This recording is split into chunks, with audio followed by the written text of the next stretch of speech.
नमस्कार। विराट हिंदुस्तान संगम की 24वीं साप्ताहिक वेब मीटिंग में आप सभी लोगों का स्वागत है। आज का विषय है आदिशक्ति महामाया। इस विषय पर हम सबके बीच में उपस्थित हैं मुख्य वक्ता के रूप में पंडित प्रजापति ठाकुर, प्रभारी प्रधानाध्यापक, संस्कृत उच्च विद्यालय मधुबनी। इस कार्यक्रम की अध्यक्षता करेंगे माननीय प्रोफेसर जेपी सिंह जी, भाषाविद, पूर्व सदस्य, बिहार कॉलेज सेवा आयोग। संयोजन माननीय डॉक्टर शुभ कुमार बर्नवाल जी के द्वारा किया जाएगा। अध्यक्ष भूगोल विभाग, जेएमडीपीएल महिला कॉलेज मधुबनी। कार्यक्रम का संचालन माननीय डॉक्टर वीरेंद्र कुमार जी के द्वारा किया जाएगा। सबसे पहले विराट हिंदुस्तान संगम के प्रदेश अध्यक्ष माननीय डॉक्टर देवेंद्र प्रसाद सिंह जी विषय प्रवेश कराएंगे। धन्यवाद। नमस्कार। सभी उपस्थित विद्वान गणों को मेरा प्रणाम, नमस्कार।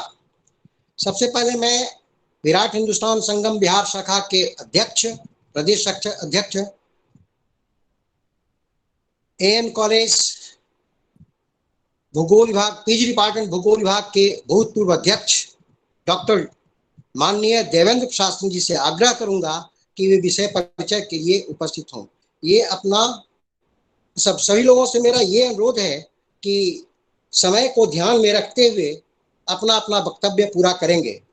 सर से मेरा अनुरोध है कि अपना वक्तव्य 5 मिनट के अंदर वो पूरा खत्म करेंगे। माननीय डॉक्टर डीपी सिंह जी।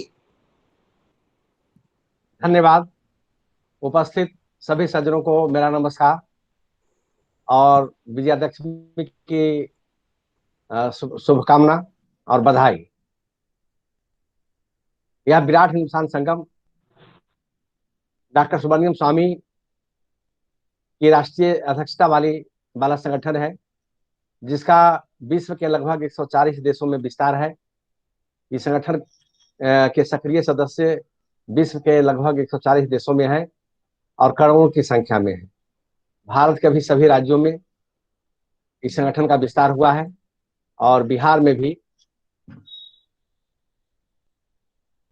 कई जिलों में इस संगठन का विस्तार हुआ है और सक्रिय कार्यक्रम चल रहा है। आज विजयादशमी के मौके पर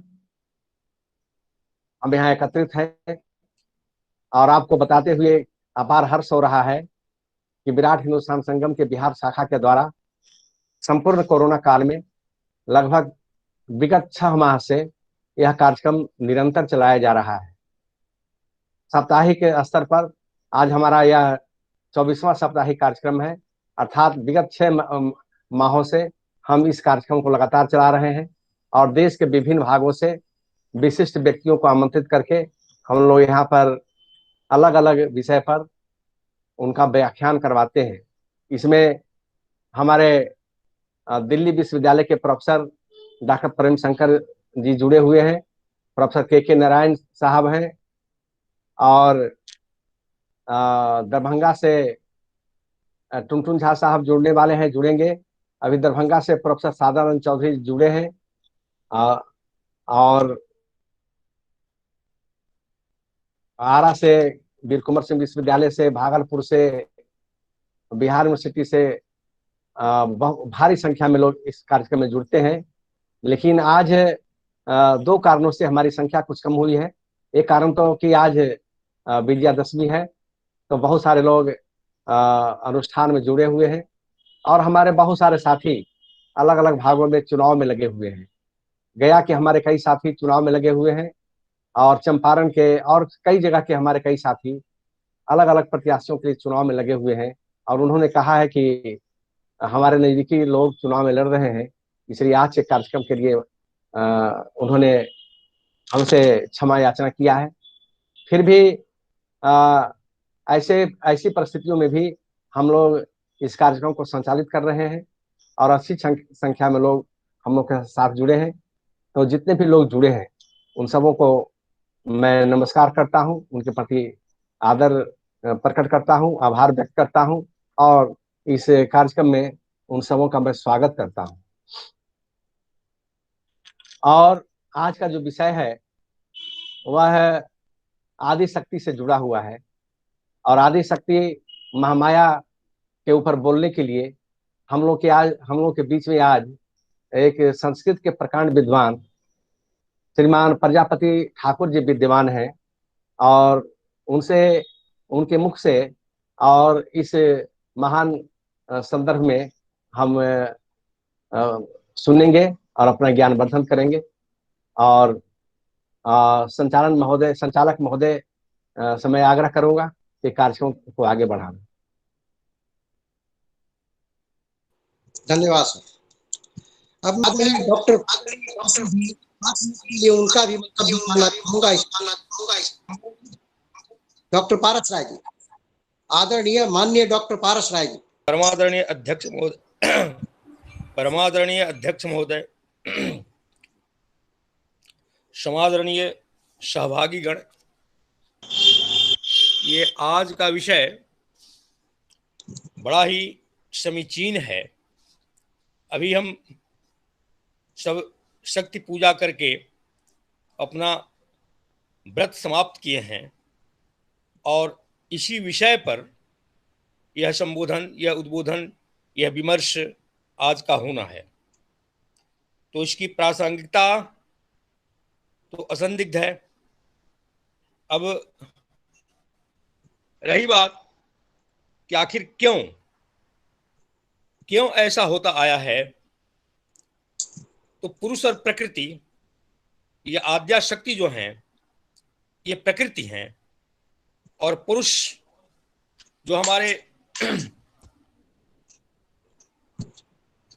परम देवता हैं, वो भगवान विष्णु हो, भगवान शिव हो, ब्रह्मा हो, जो भी हो, उस गॉड पार्टिकल और प्रकृति के इंटरेक्शन से ही यह सारी सृष्टि चल रही है। तो इस प्रकृति की पूजा के लिए यह अभी जो नवरात्र गुजरा, इसमें हमने महामाया की पूजा की, हमने भगवती की पूजा की। यह परंपरा से ये बातें आ रही हैं। अब अच्छा, ये आज का पर्व न जाने ये कितने ये दुराचारियों पर विजय का पर्व है। ये विजय का पर्व केवल व्यक्तिगत विजय का पर्व नहीं है, यह राष्ट्रीय विजय का पर्व है, यह सामाजिक विजय का पर्व है। इस परिप्रेक्ष्य में भी इसकी प्रासंगिकता बढ़ जाती है। अब अलग बात है कि आज के लोग क्या, ये 1000 वर्षों से हमको हमारी जड़ से काटने का प्रयास चल रहा है और हमारे योजन कटते जा रहे हैं, फिर भी कुछ बात है कि हस्ती मिटती नहीं हमारी। इनके काटने के बाद भी ये भावनाएं, ये मंत्र, ये यथावत चलते आ रहे हैं। हमारी परंपरा चलती आ रही है और हम इससे विरत नहीं होते। सबसे तो आश्चर्य का विषय होता है कि जिनको हम अनपढ़ गवार समझते हैं, उनका आधार ये भावना ही है, ये महामाया ही है, जो उन जिनको हम असमर्थ समझते हैं, जिनको हम हाशिए पर डाल दिए हैं, उनके आधार यही शक्ति है। और इस शक्ति के बारे में विश्वस्य बीजम परमासि माया, ये जो कहा गया है कि विश्व का बीज ये माया ही है और इस माया के भरोसे ये सृष्टि चलती है। और उसमें अभी जो दुर्गा सप्तशती के मंत्र अभी कोरोना के चलते तो सर्वत्र उस तरह से ये उत्सव या पर्व हम लोग नहीं मना सके हैं, लेकिन ऐसा शायद ही कोई घर हो जिस घर में यह नहीं मनाया गया हो। तो इन भावनाओं के साथ सबों का अभिनंदन करते हुए, और मैं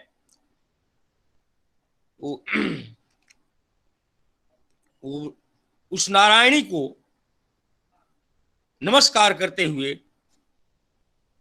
सर्वाबाधा प्रसन्नं त्रैलोक्याखिलेश्वरी एवमेव तो याकार अस्मद् वैर विनाशनम, उनसे प्रार्थना करते हैं कि वे हमारे सभी शत्रुओं का नाश करें।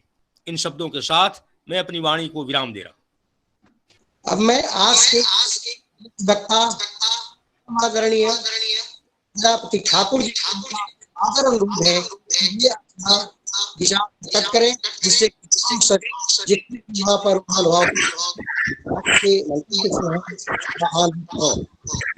परम आदरणीय प्रजापति ठाकुर जी। नमस्कार। हिंदुस्तान संगम के द्वारा आयोजित इस वेबिनार के अध्यक्षता कर रहे आदरणीय प्रोफेसर जेपी सिंह, समुपस्थित विद्वत जनों को मेरा नमस्कार यथोचित। आज शारदीय नवरात्रि 9वीं और 10वीं दोनों तिथि है। आप सबों को शुभकामनाएं।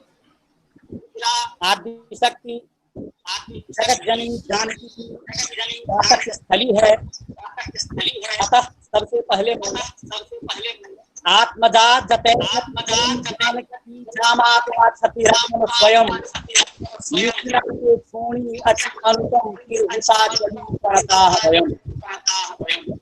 जहाँ महामाया जगत जननी जानकी ने पुत्री के रूप में प्रादुर्भाव लिया था, जहां स्वयं राम जामाता के रूप में आए थे, ऐसी पवित्र भूमि मिथिला को मैं सत सत प्रणाम करता हूं।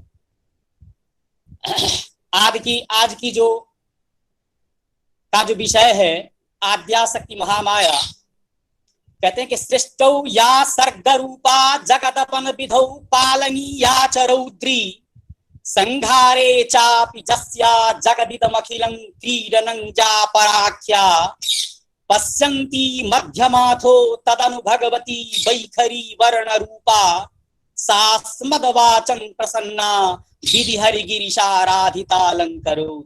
अर्थात जगत के सृष्टि कार्य में जो उत्पत्ति रूपा हैं, रक्षा कार्य में जो पालन स्वरूपा हैं, एवं संहार कार्य में जो रौद्र रूपा हैं, संपूर्ण जगत जिनके लिए क्रीड़ा स्वरूप हैं, परा पश्यंती मध्यमा और वैखरी वाणी के रूप में जो अभिव्यक्त होती हैं, ब्रह्मा विष्णु और महेश द्वारा जो सदा आराधित हैं, वे प्रसन्न चित्त वाली भगवती महामाया आद्याशक्ति मेरी वाणी को अलंकृत करें, परिष्कृत करें, परिशुद्ध करें।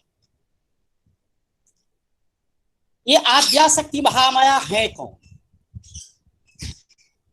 श्रीमद् देवी भागवत महापुराण के प्रणेता महर्षि वेद व्यास के मन में यह जिज्ञासा उत्पन्न हुई।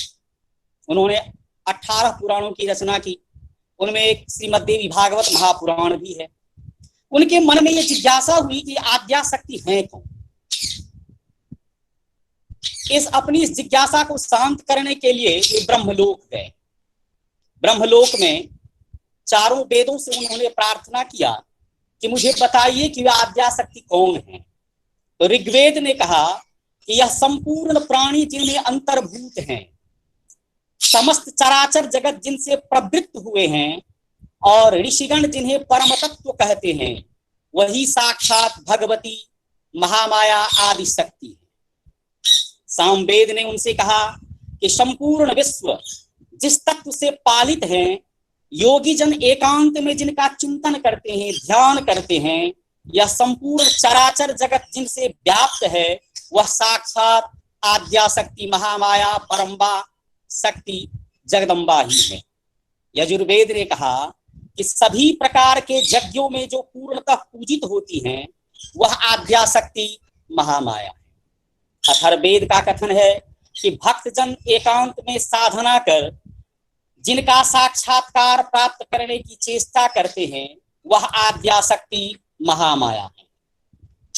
अथर्ववेद में देवी सूक्त अथर्व श्री देवी अथर्व शीर्षम नाम से एक प्रसंग आया है। यह प्रसंग दुर्गा सप्तशती में भी आया है कि सभी देवताओं के मन में यह जिज्ञासा उत्पन्न हुई कि ये आद्या शक्ति महामाया के संबंध में जाने वो कौन है। तो सभी देवता उस देवी के समीप गए और विनम्रता पूर्वक उन्होंने पूछा कि हे देवी आप कौन हैं। इसी को संस्कृत में कहा गया है कि ओम सर्वे वै देवा देवी मुपतस्थो काशित्वं महादेवी। सभी देवता उस देवी के समीप गए और उनसे पूछा कि हे महादेवी आप कौन हैं। सा ब्रवीत उस देवी ने कहा कि अहं ब्रह्म स्वरूपिणी, मैं ब्रह्म स्वरूपिणी हूं। मत्तः प्रकृति पुरुषात्मकं जगत शून्यं चाशून्यं च, मुझसे ही यह प्रकृति पुरुषात्मक जो शून्य अशून्य सदरूप असदरूप संसार है वह मुझसे ही है। फिर उन्होंने कहा कि अहमानंद अनानंदो, मैं ही आनंद और अनानंद हूं। अहं विज्ञाना विज्ञानो, मैं ही विज्ञान और अविज्ञान हूं। अहं पंचभूतानि अपंचभूतानि च, मैं ही पंचीकृत भूत और अपंचीकृत भूत भी मैं ही हूं। अहम अखिलं जगत, यह संपूर्ण जगत भी मैं ही हूं। वेदोहम अवेदोहम, वेद भी मैं ही हूं और अवेद भी मैं ही हूं। विद्याहम अविद्याहम च, मैं ही विद्या हूं, मैं ही अविद्या हूं। अजाहम अनजाहम च, मैं ही अजा हूं अर्थात जन्म लेने वाली। अनजाहम, नहीं जन्म लेने वाली भी मैं ही हूं। अधश्च ऊर्ध्वं च, मैं ही अध नीचा हूं ऊपर हूं। तीर्जक च हम, मैं ही अगल बगल भी मैं ही हूं। महामाया कहती हैं कि अहं रुद्रेभिः वसुभिः, मैं रुद्र हूं वसु हूं। चराम्यः आदित्यै ऋतविश्वदेवैः, मैं आदित्य के रूप में इस चराचर जगत में व्याप्त हूं। मैं सच्चिदानंदमयी सर्वात्मा देवी रुद्र वसु आदित्य और विश्वदेव के रूप में इस चराचर जगत में भ्रमण करती रहती हूँ। अहं मित्रा वरुणो भा, मैं मित्र और अरुण दोनों मैं ही हूँ। विभर्म्यहं इंद्राग्नि अहमस्य नोभा, इंद्र और अग्नि भी मैं ही हूँ। और सूर्य के दोनों कुमार अर्थात दोनों अश्विनी कुमार भी मैं ही हूँ। आगे श्रीमद् देवी भागवत महापुराण के 7वें स्कंध के 33वें अध्याय में आद्याशक्ति महामाया से पर्वतराज हिमालय प्रश्न पूछते हैं कि आप कौन हैं। इस प्रश्न के उत्तर में वह महामाया कहती है कि अहमेवास पूर्वं तु नान्यत किंचिन नगाधिप। हे नगाधिप, हे पर्वतराज, अहमेवास पूर्वं, पूर्व में भी मैं ही थी। न अन्यत किंचित, मेरे अतिरिक्त और कुछ भी नहीं था। तदात्म रूपं चित संवित परब्रह्मैक नामकम, उस समय मेरा रूप चित ज्ञान स्वरूप अर्थात संवित और परब्रह्म नाम वाला था। अप्रवर्तक्यम, मैं तर्क रहित हूँ। भगवती महामाया कहती हैं कि अप्रतर्क्यम, मैं तर्क रहित हूँ। अनिर्देश्यम, मैं निर्देश रहित हूँ। अनुपम्यम, मैं उपमा रहित हूँ, मेरी कोई उपमा नहीं है। अनामयम, मैं विकार रहित हूँ। तस्य काचित स्वतः सिद्धा शक्ति मायेत विश्रुता। भगवती कहती हैं कि कोई स्वतः सिद्ध शक्ति जो माया के नाम से प्रसिद्ध है वही मैं महामाया आद्या शक्ति हूँ। वे फिर कहती हैं पावकस्य उष्णता इव इयम, जिस तरह पावक में अग्नि में उष्णता होती है और उष्णारिव दीधितः, सूर्य में प्रकाश होता है। चंद्रस्य चंद्रिका इव, चंद्रमा में चंद्रिका होती है। ममयं सहजा ध्रुवा, वैसे ही जो मेरी महामाया शक्ति है वह मुझ में अंतर्भूत होती है। श्रीमद् देवी भागवत महापुराण के 9वें स्कंद के 1 अध्याय में देवर्षि नारद जी श्री नारायण से जिज्ञासा करते हैं कि आद्या शक्ति या प्रकृति देवी या पराम्बा शक्ति कौन है। तो श्री नारायण कहते हैं कि प्रकृष्टवाचक प्रश्च कृतिश्च सृष्टिवाचक सृष्टो प्रकृष्टा या देवी प्रकृति सा प्रकीर्तिता। कहते हैं कि प्रकृति शब्द में प्र और कृति, अगर इसको दो खंड में विभाजित कर दिया जाए तो कहते हैं कि प्रकृति शब्द का प्र अक्षर जो है वह प्रकृष्टवाचक है, अर्थात क्रियावाचक है। आकृति सृष्टि बोधक है, अर्थात जो देवी सृष्टि प्रक्रिया में प्रकृष्ट होती हैं वही प्रकृति, पराम्बा, महामाया, आद्या शक्ति कहलाती है। पुनः इस प्रकृति का जो प्र है वह सत्व गुण बोधक है, क्री रजगुण बोधक है और ती तमो गुण बोधक है। कहते हैं गुणे सत्वे प्रकृष्टे च प्रशब्दो वर्तते सुतः, मध्य में रजस कृष्च ती शब्द तमस स्मृता। ये जो प्र का सत्व गुण, क्री का रजगुण और ती का तमो गुण है, इस त्रिगुणा तीन गुणों से युक्त त्रिगुणात्मिका जो वे सर्वशक्तिमान संपन्न देवी हैं वही आद्या शक्ति, महामाया या प्रकृति देवी या पराम्बा शक्ति है। इस प्रकृति की एक अन्य व्याख्या भी हो सकती है। कहता है कि प्रथम बोधक है और कृति सृष्टि बोधक है, अर्थात सृष्टि के प्रारंभ में जो देवी विद्यमान रहती हैं वही प्रकृति या आद्या शक्ति महामाया कहलाती है। प्रथमे वर्तते प्रश्च कृतिश्च सृष्टिवाचकः, सृष्टिरादौ च या देवी प्रकृति सा प्रकीर्तिता। प्रकृति का प्रथम या प्रारंभ सूचक है और कृति सृष्टि सूचक है, अर्थात जो देवी इस सृष्टि के आरंभ में विद्यमान रहती हैं वही देवी प्रकृति या पराम्बा या आद्या शक्ति कहलाती है। अब महामाया की उत्पत्ति कैसी?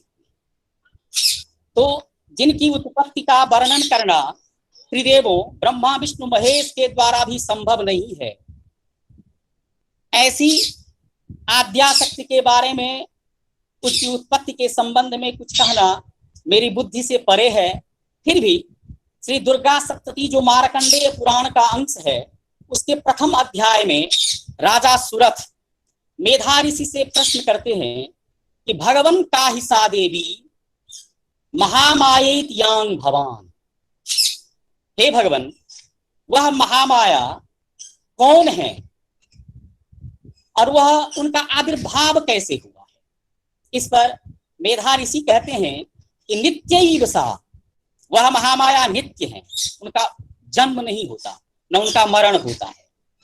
जगन मूर्ति, वह यह संपूर्ण जगत उन्हीं का स्वरूप है। सर्वमिदं तत्तम, यह संपूर्ण चराचर जगत में वही व्याप्त हैं।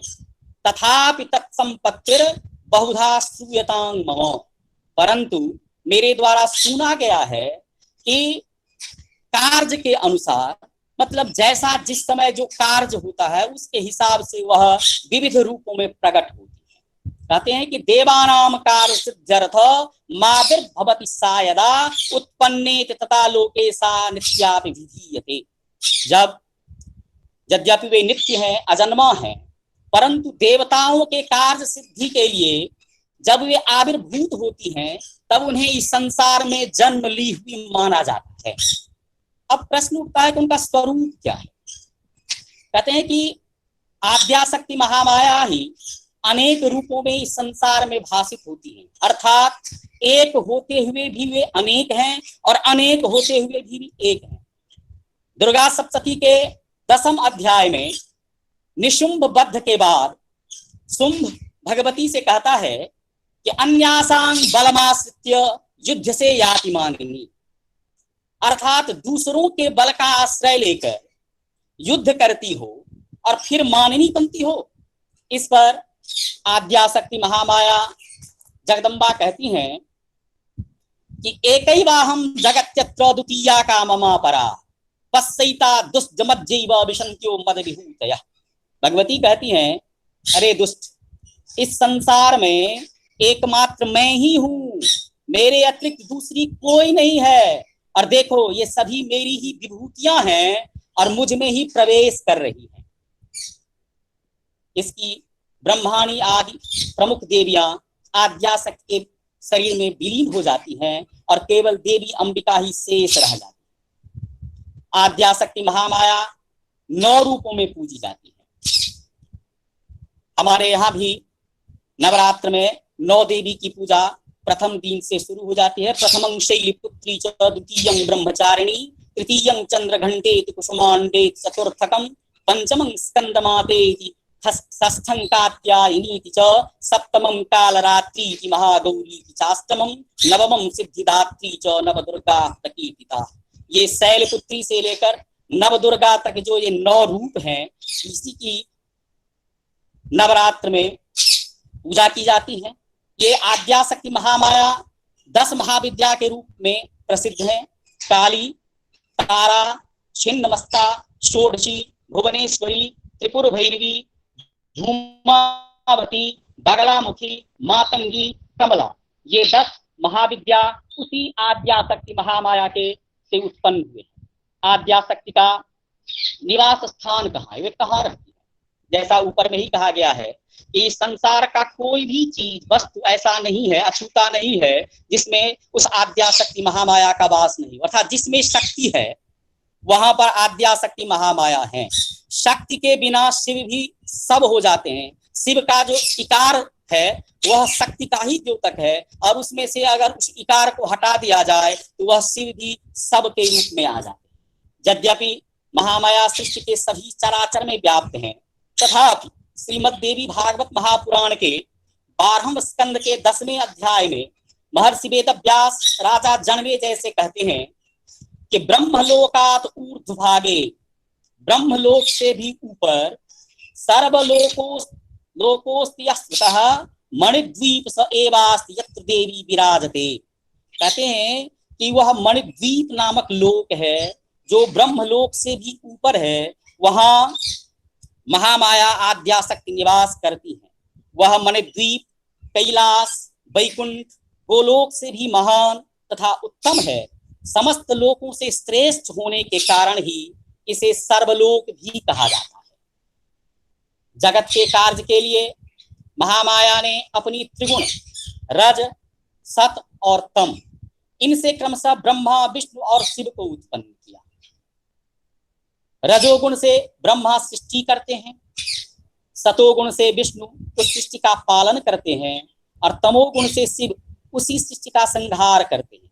अर्थात हम कह सकते हैं कि महामाया ब्रह्मा में रजोगुण के रूप में, शिव में तमोगुण के रूप में और विष्णु में सतोगुण के रूप में विद्यमान रहते हैं। रज तम सत स्वरूपे देवी ब्रह्मेश विष्णु संस्थिते। वे महामाया रज, तम और सत के रूप में क्रमशः ब्रह्मा, विष्णु और महेश में स्थित रहती हैं। जब एक बार ब्रह्मा जी जब पद्म के ऊपर में, कमल के ऊपर में, महासमुद्र में बैठे हुए थे, तो उन्हें जिज्ञासा हुई कि चारों ओर तो जल ही जल है, सृष्टि का कोई भी लक्षण दिखाई नहीं देता, तो फिर इस कमल की उत्पत्ति कहां से हुई, और यह जो जल है, पानी है, वह किस आधार पर टिका हुआ है। इसकी खोज के लिए उन्होंने उस मृणाल को अर्थात कमल के तंतु को पकड़कर नीचे जाना शुरू किया। कई 100 वर्षों तक नीचे जाने के बाद भी उन्हें कुछ पता नहीं चला। फिर वे अपने कमल के आसन पर आकर बैठ जाते हैं।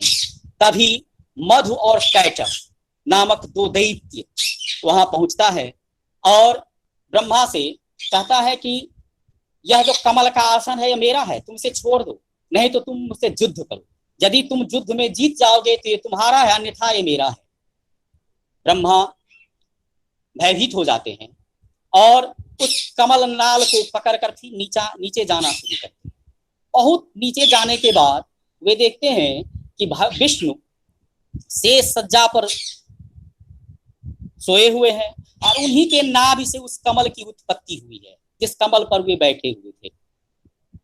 ब्रह्मा ने उनसे बहुत स्तुति किया कि आप उठिए और इस मधुकैटभ से मेरी रक्षा कीजिए, परंतु भगवान विष्णु योग माया के वशीभूत निद्रा में लीन थे। उनके ब्रह्मा के इस स्तुति का उन पर कोई प्रभाव नहीं पड़ा।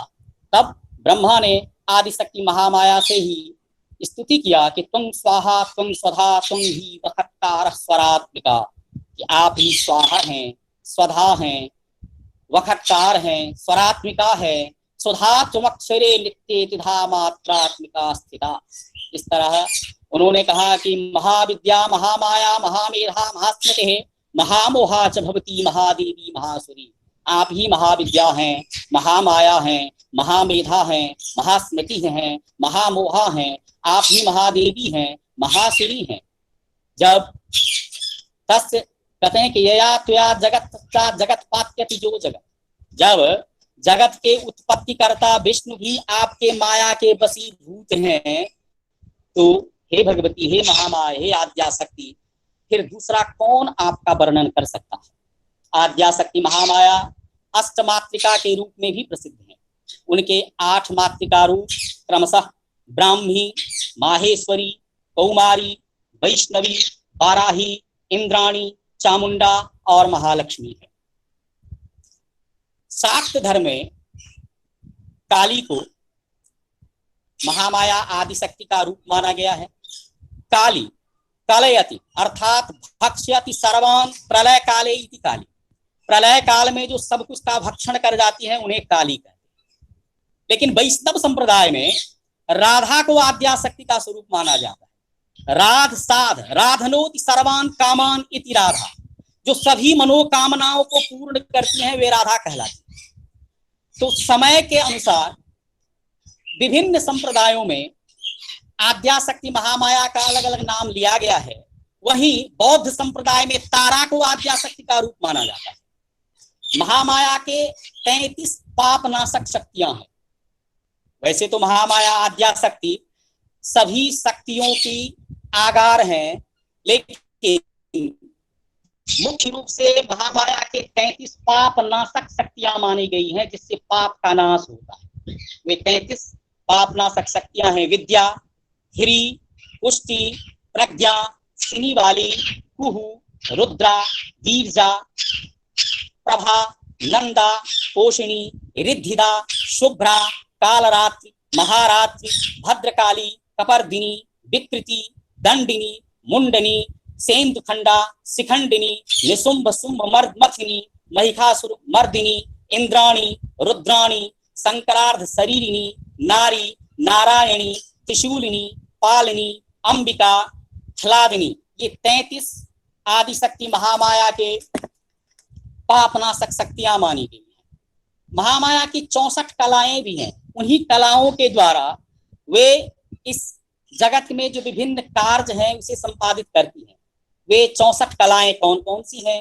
कहता है पिंगलाक्षी, विशालाक्षी, समृद्धि, वृद्धि, श्रद्धा, स्वाहा, स्वधा, अभिख्या, माया, संज्ञा, वसुंधरा, त्रिलोकधात्री, सावित्री, गायत्री, त्रिदशेश्वरी, सुरूपा, बहुरूपा, स्कंदमाता, अच्युत प्रिया, विमला, अमला, अरुणी, प्रकृति, विकृति, सृष्टि, स्थिति, संघृति, संध्या माता, सती, हंसी, मर्दिका, परा, भद्रिका, देव माता, भगवती, देवकी, कमलासना, त्रिमुखी, सप्तमुखी, सुरासुर विमर्दिनी, लंबोष्ठी, ऊर्ध्वकेशी, बहुशीर्षा, वृकोदरी, रथरेखा, शशिरेखा, गगनवेशा, पवन बेगा, भुवनपाला, मदनातुरा, अनंगा, अनंग मथना, अनंग मेखला, अनंग कुसुमा, विश्वरूपा,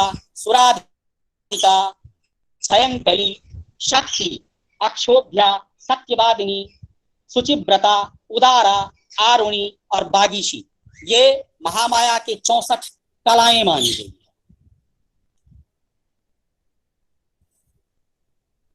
सृष्ट्वाखिलं जगदिदं सदसत् स्वरूपं शक्त्या स्वया त्रिगुणया परिपाति विश्वं संहृत्य कल्प समये रमते तथैका तां विश्वजननीं मनसा स्मरामि। इस सत असत स्वरूप संपूर्ण जगत की सृष्टि कर अपनी रज और तम इस त्रिगुणात्मक शक्ति से उसका पालन करती हैं। प्रलयांत में संहार कर अकेली स्वयं लीला रमण करती हैं। समस्त विश्व की उस जननी महामाया को मैं मन से स्मरण करता हूं, प्रणाम करता हूं। मैं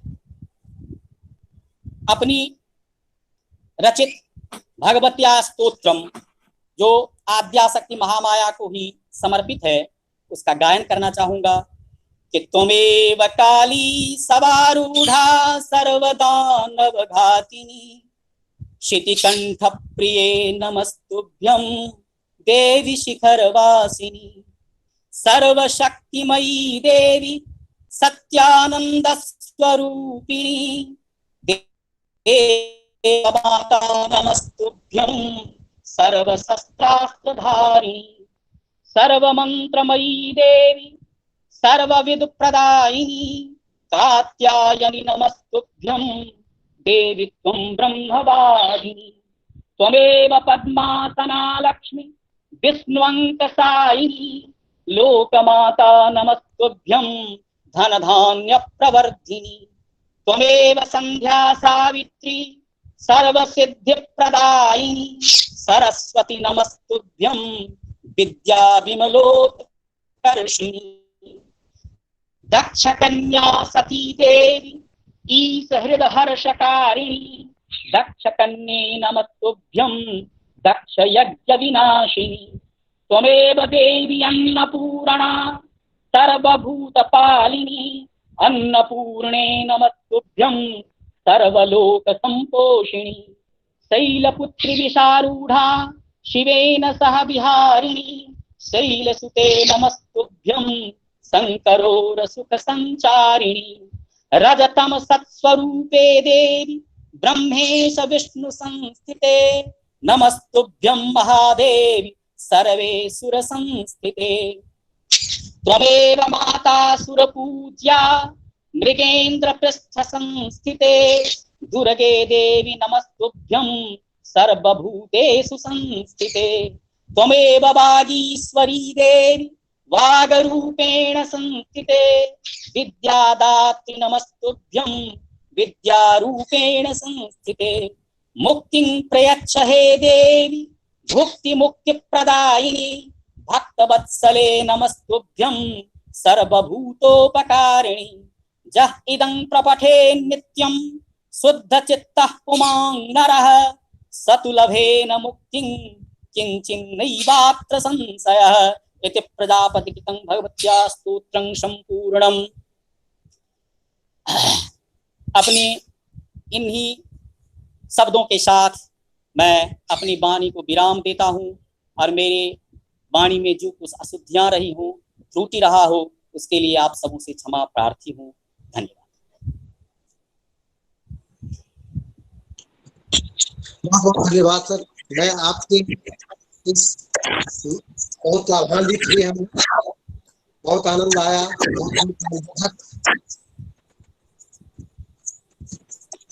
अब मैं परम आदरणीय प्रोफेसर टुनटुन झा अचल जी को आमंत्रित करना चाहता हूं। परम आदरणीय प्रोफेसर टुनटुन झा अचल जी। देवी शक्तिषु शक्ति रूपेण संस्थिता नमस्तस्यै नमस्तस्यै नमस्तस्यै नमो। अभी नवरात्रि चल रहा है और आज 9वां दिन है। बहुत विस्तार पूर्वक प्रजापति जी ने आदि शक्ति महामाया की उत्पत्ति के संबंध में जानकारी दी। संस्कृत के उद्भट विद्वान है ये और काफी इन्होंने संग्रह भी किया है। उतनी गहराई में न जाकर के मुझे तो कुछ ही बातें की जानकारी आप तक पहुंचानी है। और मैं ये जानता हूं कि मिथिला में शक्ति पूजा की सर्वाधिक प्रधानता है और उसका कारण है कि मिथिला में जगत जननी मां जानकी का प्रादुर्भाव हुआ, जो शक्ति स्वरूपा है और अपने आप में पूर्ण है। मेरा यह मानना है कि भगवान और भगवती में कोई अंतर नहीं है। जैसे एक बीज को डाल दीजिए और उससे पौधा निकल आता है, वैसे ही जो भगवान का स्वरूप है वही भगवती का स्वरूप है। अंतर यही है कि भगवती या महामाया जिस रूप में है उससे संसार की जो घटनाएं घटित होती हैं उधर हम लोग बढ़ते हैं, उधर देखते हैं। लेकिन भगवान के रूप में जब हम उनका स्मरण करते हैं तो हम लोग मोक्ष की उपलब्धि की ओर जाते हैं। यहां दुर्गा शब्द की व्याख्या मैं चंद शब्दों में करना चाहता हूं। वो ये है कि दुर्गया सर्वदेवानां दुर्गा पूजा हम जो देवताओं के द्वारा भी जानी न जाए, देवता भी जिसको पूर्णतः नहीं जान पाए हैं, ऐसी जो शक्ति स्वरूपा है वही है माँ दुर्गा।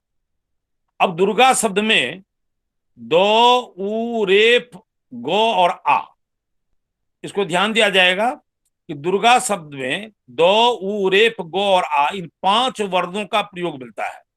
और ये 5 वर्ण अपने आप में पूर्ण हैं। जैसे दो से दकार के उच्चारण में दैत्यों का नाश होता है ऐसा माना जाता है, अर्थात अधिक, या आप कह सकते हैं कि साधक के अंदर दुष्ट प्रवृत्तियां विकसित नहीं होती दो के उच्चारण से। उ माने उकार के उच्चारण से विघ्नों का नाश होता है। और जब र या रेफ का उच्चारण करते हैं तो उसके उच्चारण से रोगों का विनाश होता है, यानी आरोग्य की प्राप्ति होती है। और गो से गकार, इसके उच्चारण से पापों का विनाश होता है। और आ से आकार के उच्चारण से शत्रु भय विनाश होता है। इस तरह दुर्गा शब्द ही अपने आप में पूर्ण है। इस शब्द के स्मरण मात्र से, उच्चारण मात्र से, श्रवण मात्र से, तीनों उपक्रम से सभी प्रकार के विघ्नों का नाश होता है और हमें शांति मिलती है, शक्ति मिलती है। दुर्गा मैया पुण्य आत्मा वाले मनुष्यों के घर में रहती हैं लक्ष्मी के रूप में, और जो बुरे आत्मा वाले लोग हैं, जो दुष्ट चरित्र के लोग हैं, जो दूसरे का भला नहीं चाहते, ऐसे घरों में भी दुर्गा माता रहती हैं, लेकिन वो दरिद्रता के रूप में रहती है। तो अगर लक्ष्मी के रूप में उनको रखना है तो हमें दुर्गा माता की पूजा उसी ढंग से करनी चाहिए। दुर्गा में 3, जैसा भी व्याख्या किया प्रजापति जी ने, मेरे हिसाब से भी सतोगुण, तमोगुण और रजोगुण तीनों समाहित है। महालक्ष्मी के रूप में सतोगुण है, सरस्वती के रूप में रजोगुण है और महाकाली के रूप में तमोगुण है। इन तीनों रूपों को मिलाकर के दुर्गा शब्द है। महामाया है, आदि माया है, आदि शक्ति है। सृष्टि का विकास और विनाश ये शाश्वत नियम है, ऐसा होता रहा है। और इस बिना विकास और विनाश के चक्र में जब हम लोग गहराई में जाएंगे, जैसा कि प्रजापति जी ने बताया, तो ऐसा लगेगा कि ये कब कहां से शुरू हुआ है, ये इसलिए अंतहीन है, आदिहीन है, अंतहीन है। और भगवान, जैसा उन्होंने कहा भी, ये बात भी है कि भगवान विष्णु जब योग निद्रा का आश्रय लेकर सो रहे थे, तो योग निद्रा अर्थात महामाया के रूप में भगवान सोए हुए हैं, महामाया को अपनी आंख में रखे हुए, और उसी समय उनके कान से, भगवान विष्णु के कान से मधु और कैटभ 2 राक्षस निकलते हैं, जो बड़ा दुष्ट आत्मा का है, किंतु है प्रतापी। ब्रह्मा से भी युद्ध होता है, 5000 वर्षों तक युद्ध करते हैं, युद्ध और वो बावजूद होता है, ब्रह्मा भी थक जाते हैं, तब वो भगवान विष्णु की आराधना करते हैं। लेकिन भगवान विष्णु अगर सोए हुए थे तो फिर वो महामाया को ही, या जैसे योग निद्रा करते हैं, उनको भगवान एक ब्रह्मा जो है स्मरण करते हैं, प्रार्थना करते हैं, और फिर भगवती के रूप में महामाया प्रकट होती है। और इस संसार में, जैसा मैंने पहले भी कहा, जो संसार की जो रचना है, संसार की जो बनावट है, संसार में जो उथल पुथल होते हैं, संसार में जितने प्रकार की सुविधाएं होती हैं, सब समाहित है भगवती के रूप में। और जब हम मोक्ष की बात करते हैं तब हम लोग भगवान का स्मरण करते हैं। इस प्रकार से मेरा यह मानना है कि देवता और असुरों के अत्याचार से परेशान होकर, परेशानी की अवस्था में जिस कुंवारी कन्या ने सबको वध किया है, और खासकर असुरों का वध किया है, वही कुंवारी कन्या हमारी आदि शक्ति महामाया है। और इस आदि शक्ति महामाया के स्मरण मात्र से, इनकी पूजा से हम लोग भवसागर से पार उतरते हैं और अपने संसार में जितने भी क्रियाकलाप हैं, उस क्रियाकलाप में हम लोग अपनी उपलब्धि पाते हैं। इस तरह से हम ये कह सकते हैं कि ये दुर्गा सप्तशती जो हम लोग पाठ करते हैं, उसमें 700 श्लोक है, 13 अध्याय। आज 700 श्लोक और 13 अध्याय में माँ दुर्गा के स्वरूप का, माँ दुर्गा की शक्ति का, माँ दुर्गा के चातुर्य का, माँ दुर्गा की कला का, माँ दुर्गा द्वारा किए गए अस्त्र शस्त्र के प्रयोग की बात की गई है। और इसलिए जब अंत करते हैं हम लोग तो कहते हैं भावो ही विदते देव, भाव में देवता विद्यमान करते हैं। इसलिए संपूर्ण भाव से संपूर्ण शक्ति से, संपूर्ण श्रद्धा से जब हम माँ दुर्गा की पूजा करते हैं तो कष्ट का निवारण होता है। बहुत ही सम्यक शीर्षक हम लोगों ने चुना था, रखा था, आदिशक्ति महामाया, और इसको बहुत ही विस्तार पूर्वक प्रजापति जी ने हम लोगों को सुनाया और कहा, जानकारी दी। उससे पूर्व सुकुमार जी जो संयोजक थे, उन्होंने भी अपनी बातों को बड़ी ही अच्छे ढंग से रखा, और मैं समझता हूं कि इस प्रकार का कार्यक्रम चलता रहे भविष्य में भी, और जैसा हम लोग विश्वास करके चल रहे हैं कि चलेगा। मैं सबसे पहले प्रणाम निवेदित करता हूं इसके अधिष्ठाता, इसके प्रणेता डॉक्टर सुब्रमण्यम स्वामी को, जिनके मन की एक कल्पना है कि ऐसा चलता रहे तो भारत हमारा विश्व गुरु बनेगा। सबसे पहले मैं उन्हें प्रणाम निवेदित करते हुए साधुवाद देता हूं भाई देवेंद्र को, सुकुमार जी को, और आज जो इसकी अध्यक्षता करेंगे हमारे गुरु भी रह चुके हैं प्रोफेसर जेपी सिंह, अपने अंग्रेजी के विद्वान तो हैं ही, और वो आध्यात्मिक जगत में भी उनकी पहुंच है, उसके भी विद्वान है। आप देखेंगे अध्यक्ष उद्बोधन में बहुत ही अच्छे ढंग से सारगर्भित रूप में कम शब्दों में बहुत सारी बातों को कहेंगे। और यही तो कला है कि जो श्रोता हैं, जो दर्शक हैं, वो रुचि लें, उन्हें ये न लगे कि उत्कट हो रहा है। इसलिए जब कभी कहा जाए कुछ तो उसके पहले इस बात को ध्यान रखा जाए कि हम कितनी बात कहना चाहते हैं, ताकि हमारे श्रोता उसको समझ जाएं, हमारे दर्शक उनको समझ जाए, आत्मसात कर लें। ये आप हमारे गुरुदेव के का जो आज अध्यक्षीय उद्बोधन होगा उसमें आप सुनेंगे, इसको जानेंगे। अंत में मैं यही कहूंगा कि ये मिथिलांचल में बिना आदिशक्ति के, बिना शक्ति स्वरूपा भगवती के कोई अनुष्ठान नहीं होता। इसलिए यहाँ की अबाल वृद्ध वनिता सबों के जीवा पर है विद्यापति रचित गीत की, जय जय भैरव शुर भया पशुपति भामिनी माया, सहज सुमति बर दिए है गोसागुन अनुगति को पाया। मिथिलांचल में अबाल वृद्ध वनिता के स्वर में ये समाया हुआ है, और विद्यापति ने बहुत ही अच्छे ढंग से इसकी व्याख्या कर दी है। लास्ट में उन्होंने कहा है कि घन घन घनन घूर कतबाजे हनहन करतु काता, विद्यापति कवित्व सब पद सेवक पुत्र विसर्जन माता। हे माता, आपका जो रूप है, आप उस रूप को थोड़ा सा जो संहारकर्ता के रूप में आप दिखती हैं सो नहीं, आप सृजनकर्ता के रूप में देखें, और हम मिथिला वासियों का, हम बिहार वासियों का, हम जगत का कल्याण करें। वसुदेव कुटुंबकम में हम विश्वास करते हैं, और वो वसुदेव कुटुंबकम की भावना माँ दुर्गा, महामाया, महादेवी, महाशक्ति में समाई हुई है। इसलिए इससे सुअवसर और अच्छा कौन हो सकता है कि आज नवमी के दिन हम लोग उनका स्मरण कर रहे हैं। या देवी सर्वभूतेषु विष्णुमायेति संविता, नमस्तस्यै नमस्तस्यै नमस्तस्यै। बहुत बहुत धन्यवाद सबों को जो इससे जुड़े हुए हैं, और भविष्य में भी आप जुड़ने का प्रयास करेंगे। इससे भागेंगे नहीं, हटेंगे नहीं, इसी विश्वास के साथ हम आप सबों का अभिनंदन करते हैं, आप सबों के प्रति आभार व्यक्त करते हैं। धन्यवाद।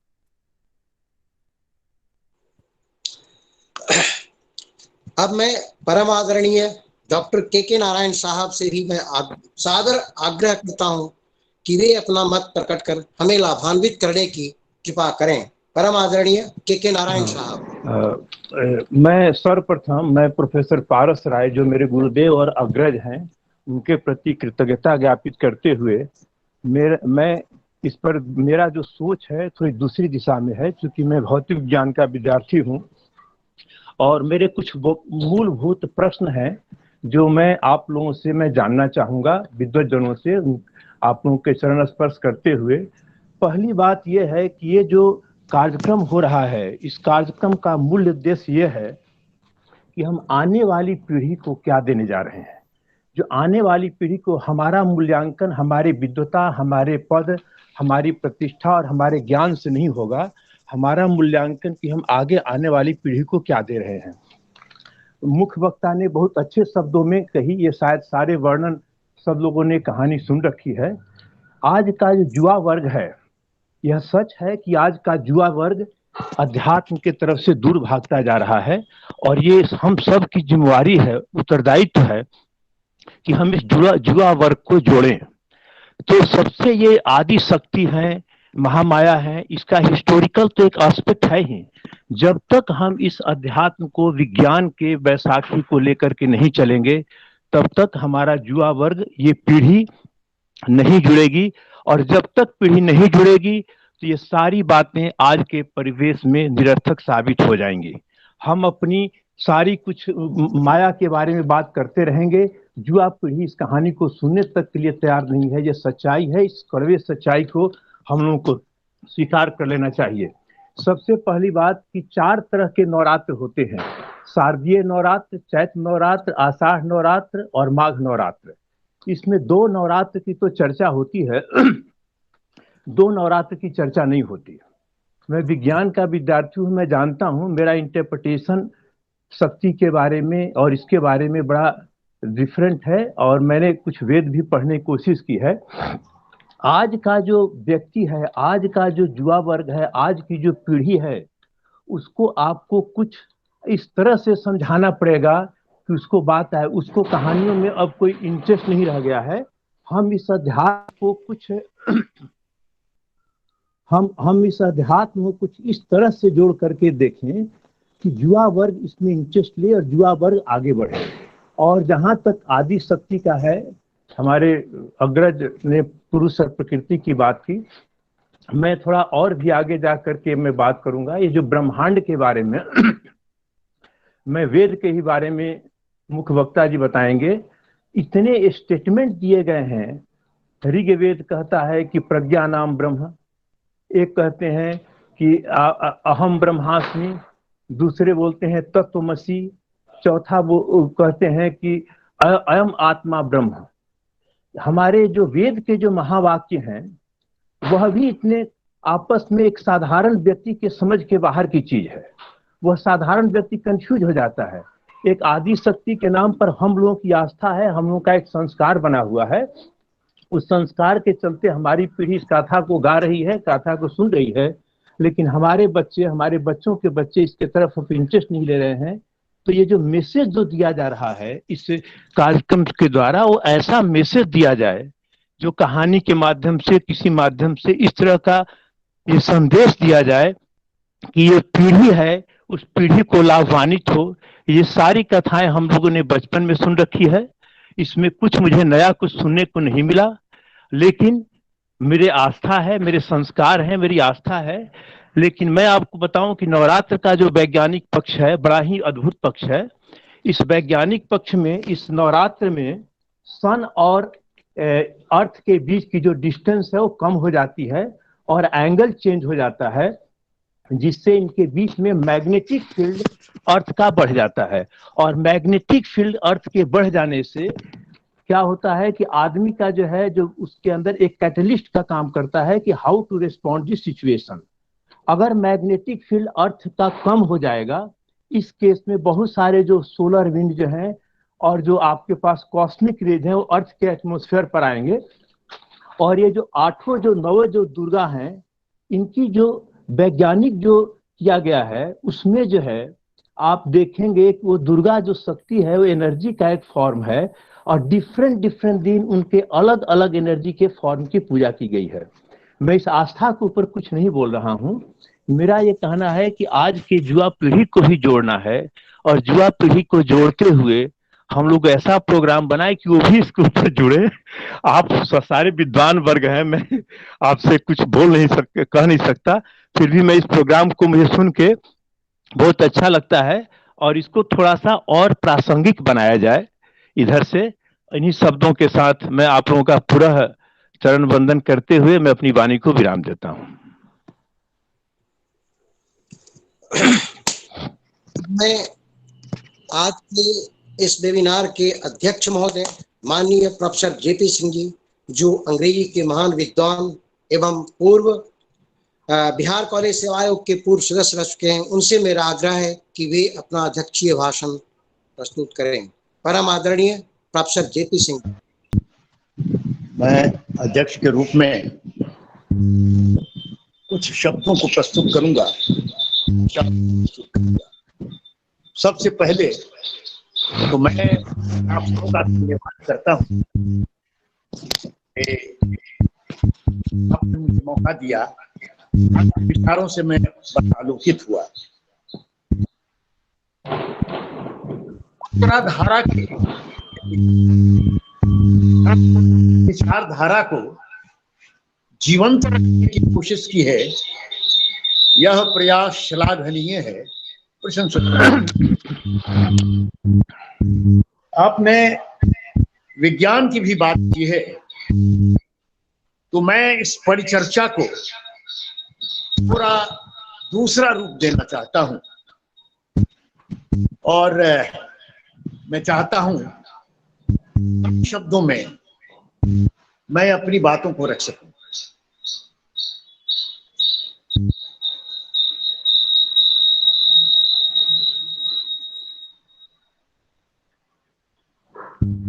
माया का अर्थ है केवल भ्रम नहीं, इसका अर्थ है शक्ति। पूरी दुनिया शक्ति के अनेक रूपों में एक रूप है। इस जगत के ऊपर भी एक संसार है, वह पंचभूतों का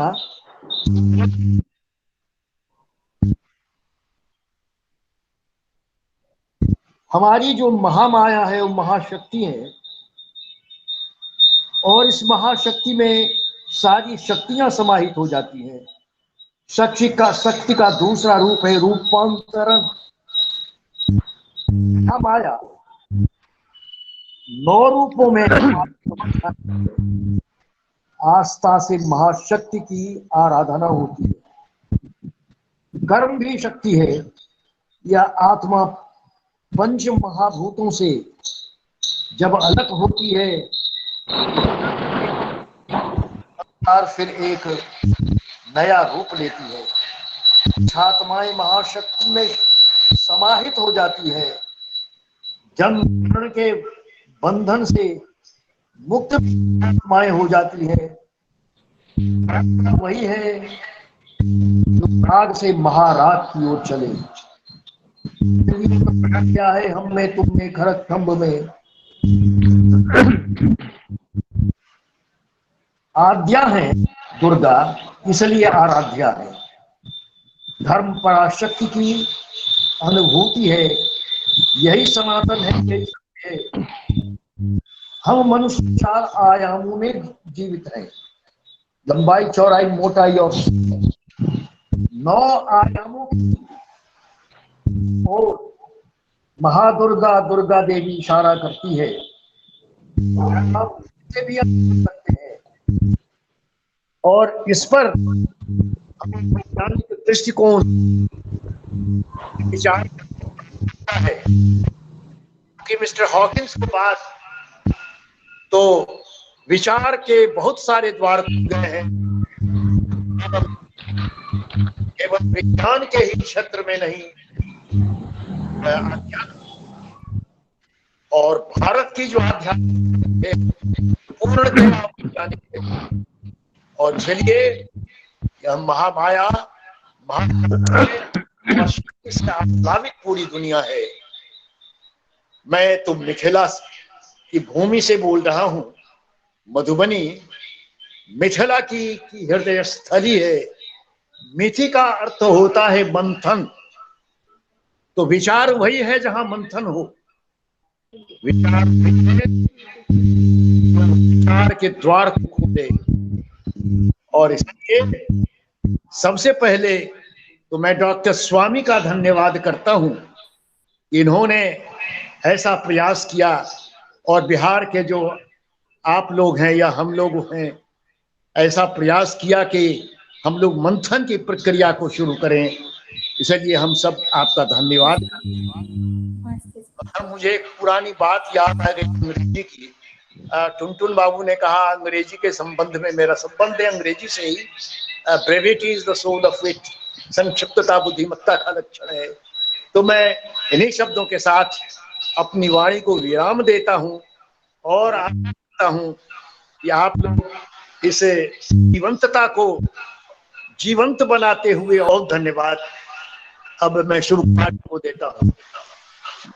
बहुत बहुत बहुत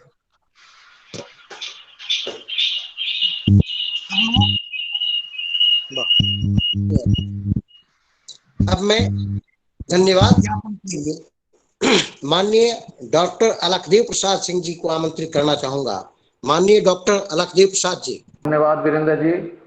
आज के विषय आद्य शक्ति महामाया के वेबिनार के उपलक्ष्य में जो धन्यवाद ज्ञापन करने का आपने मौका दिया, इसके लिए सबसे पहले आपको धन्यवाद। साथ ही साथ इस वेबिनार के अध्यक्ष प्रोफेसर डॉक्टर देवेंद्र प्रसाद सिंह, जिन्होंने साप्ताहिक वेबिनार का आयोजन लगातार करवाकर समाज में ज्ञान विज्ञान का प्रकाश फैलाने का कार्य कर रहे हैं, इसके लिए उन्हें कोटि कोटि धन्यवाद देता हूं। साथ ही उपाध्यक्ष डॉक्टर प्रोफेसर पारस राय, जिन्होंने इस वेबिनार में आदि शक्ति के संबंध में जो सर्वप्रथम पाठ किए, उसके लिए मैं हृदय से उन्हें धन्यवाद देता हूं। साथ ही इस वेबिनार के संयोजक शिव कुमार बनवाल जी ने इस वेबिनार को सफल करने के लिए काफी प्रयत्नशील रहे और बहुत ही अच्छे ढंग से इस वेबिनार का आयोजन कराने का प्रयास किया। इसके लिए उन्हें बहुत बहुत धन्यवाद देता हूं। अब मैं इस वेबिनार के प्रमुख वक्ता प्रजापति ठाकुर जी को बहुत बहुत धन्यवाद देता हूं, जिन्होंने अपने ज्ञान भंडार से लगातार इस तरह से ज्ञान का धारा प्रवाहित किया, जो कि हम लोग सारे पार्टिसिपेंट एवं व्यवस्थापक को सराबोर किया है। इसके लिए मैं हृदय से उन्हें कोटि कोटि धन्यवाद करता हूं। साथ ही साथ दूसरे प्रवक्ता प्रोफेसर डॉक्टर टुनटुन झा अचल, जिन्होंने मिथिलांचल के संबंध में अपना आद्य शक्ति के बारे में बताते हुए हम लोगों का ज्ञान वर्धन किया है, इसके लिए उन्हें भी हृदय से धन्यवाद ज्ञापन करता हूं। और अब मैं आज के वेबिनार का अध्यक्ष प्रोफेसर डॉक्टर के नारायण जी को, जिन्होंने इस आज के तीसरे प्रवक्ता डॉक्टर के नारायण जी को, जिन्होंने वैज्ञानिक तथ्यों को रखकर हम लोगों को ज्ञान वर्धन किया है, उसके लिए हृदय से धन्यवाद देता हूं। साथ ही अब मैं आज इस वेबिनार के अध्यक्ष डॉक्टर प्रोफेसर जेपी सिंह, जिन्होंने अपने अध्यक्षीय वक्तव्य में सागर में गागर भरते हुए ज्ञानवर्धन का कार्य किया, उसके लिए उन्हें कोटि कोटि धन्यवाद देता हूं।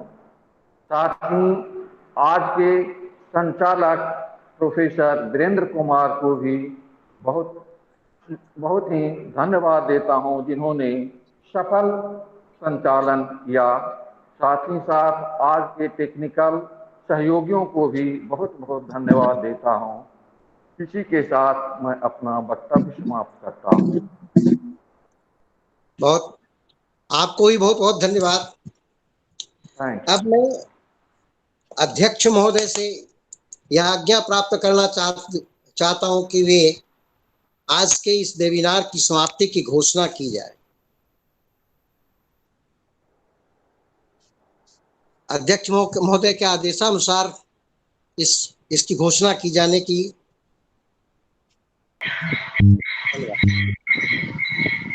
हो गया।